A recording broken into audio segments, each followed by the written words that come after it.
he asked me, he said, how do you want to do this? So I said, well, just let me have it. He said, just let me have it. And so he's like, okay.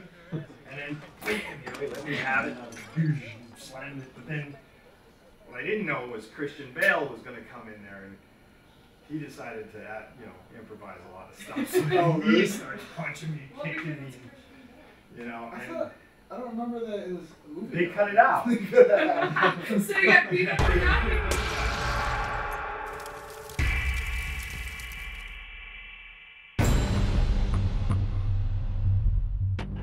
Brian Christensen. I'm a stuntman, actor, stunt coordinator. I had my own production company for the last 20 years. Probably have over 200 credits of television, movies, commercials. Did live shows. I was in China, Thailand, Europe. I traveled all over the world doing Wild West shows, getting shot off buildings and shot off horses. And, that was how I started. This town is busy. So now the shows need a lot of different faces, a lot of new faces. Not just the guys like myself who are in the group. We can't do everything. I can't be a 25-year-old guy. So we're recruiting people. We're recruiting young athletes and actors and stuff like that. And so we'd have these little training sessions about once a month, see who can do what, because we don't want a coordinator or a producer to come from LA and go like, oh, we got to fly in all these guys from LA or New York because there's nobody in Chicago who can do a fire burn. Well, now we just had a fire class where we lit a bunch of people on fire. Now they know how it's done. Doing a fire burn's not that big a deal, really. It's all in the prep. It's like doing a flying thing.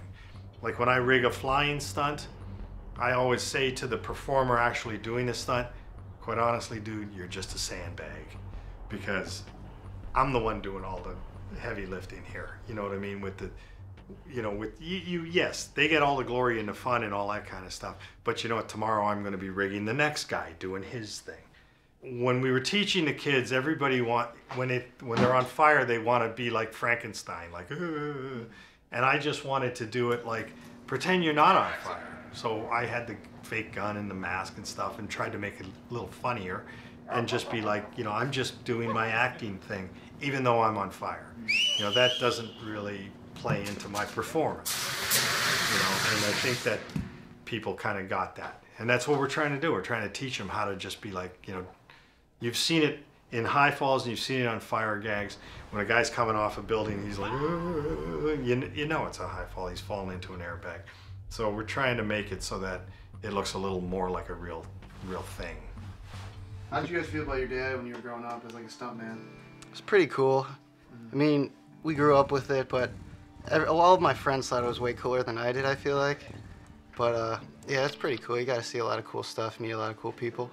So you didn't feel good when you didn't brag about it or anything? You weren't on that kind of level? Not really. I never bragged about it. Just like when people asked me what he did, I'd tell them, and then they'd all freak out and be like, oh, does he know like George Clooney or something like that? Like, nah, he's just the guy who dies in every scene. It was real hard when they were little. Very hard. It was hard growing up, I guess. I mean, he lived in LA pretty much for about 10 years. We'd be back and forth there. Like, it used to be like we were here during school and then we'd fly back there in the summers and spend all summer with him.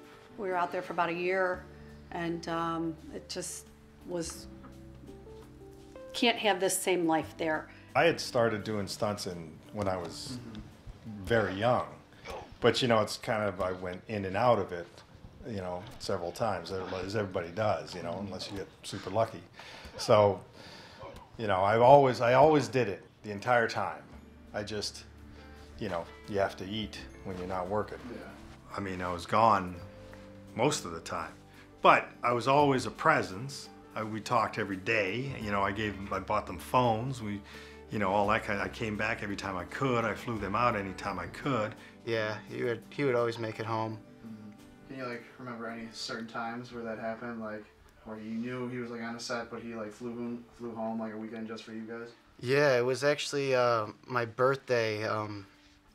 It was right when Be Cool came out, and he was working on that. I think you were there with us, and we all went to go see it with him.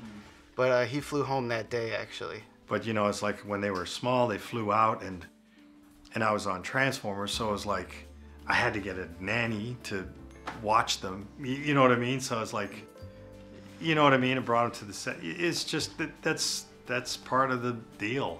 You know, if you want to be in this business, and this goes for everybody, you know, family life is tough if you're working in the industry. We used to just get in fights. Yeah, we'd get into a lot of fights. It would have helped if he was there to help break it up, because he's pretty good at diffusing situations. Because me, him, and my mom are all kind of hotheads. We'll just kind of fight with each other all day. You guys are. Yeah. Not me. Okay, yeah. So yeah, I mean, there's times he could have helped, but it's all good Overall, now. your family, you guys are pretty loving and tight-knit. And Oh yeah.